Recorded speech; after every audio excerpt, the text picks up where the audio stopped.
নমস্কার বন্ধুরা, শীতকালে আমরা কড়াইশুঁটি দিয়ে বিভিন্ন ধরনের রেসিপি বানিয়ে থাকি। আজ তোমাদের সাথে যে রেসিপিটা শেয়ার করব সেটা হচ্ছে সবুজ যে মুগ ডাল হয় সেই মুগ ডাল এবং কড়াইশুঁটির টিক্কি।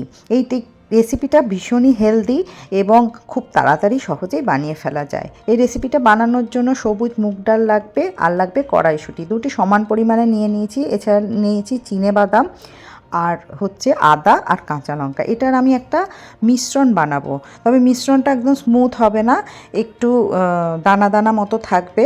দেখো মিশ্রণটা আমি বানিয়ে নিয়েছি, ঠিক এরকম হবে।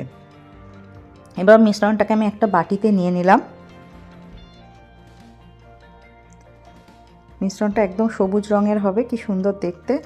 নিয়ে নিলাম পরিমাণ মতো লবণ, আমচুর পাউডার 1 চামচ, 1 চামচ জিরে গুঁড়ো, 1 চামচ ধনে গুঁড়ো। এছাড়া দেব একটা বড় চামচের 1 চামচ বেডক্রাম, তুমি 1.5 চামচও দিতে পারো। আর দিলাম 1/2 চামচ চালের গুঁড়ো। এছাড়া দিলাম পেঁয়াজ এবং ধনেপাতা।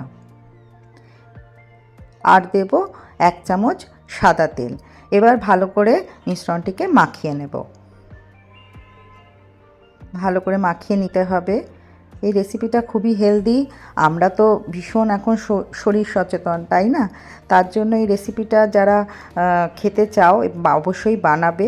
ভীষণই ভালো, বাচ্চাদের দেওয়াও খুব ভালো, বাচ্চাদের বানিয়ে দিলেও এরা খুব খুশি হয়।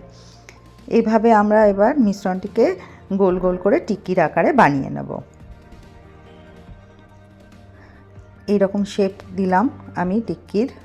তুমি ছোট বড় তোমার অনুযায়ী শেপ দেবে। আমি এই শেপটা দিয়েছি, দেখো।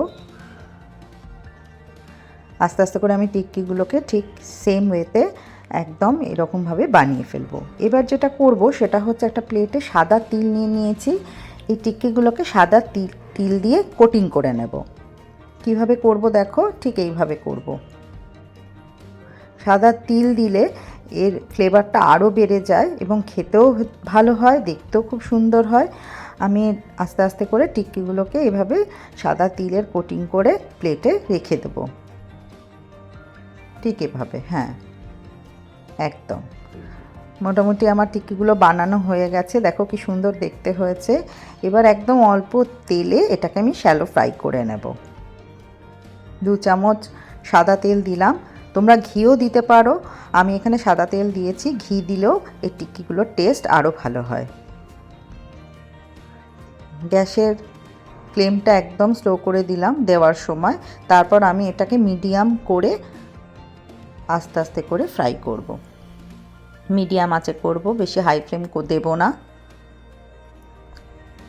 3 থেকে 4 মিনিট লাগে এটা হতে, বেশি সময়ও লাগে না। ওপর থেকে আমি আরেকটু সাদা তেল গ্রিস করে দিলাম, তোমরা ঘিও দিতে পারো। আমি এখানে সাদা তেলটা ব্যবহার করেছি। 3 থেকে 4 মিনিট লাগে, খুবই সহজে হয়ে যায়। দেখো একদম আমার রেডি হয়ে গেছে মুগ আর তিলের টিক্কি। তোমরা বাড়িতে অবশ্যই ট্রাই করো।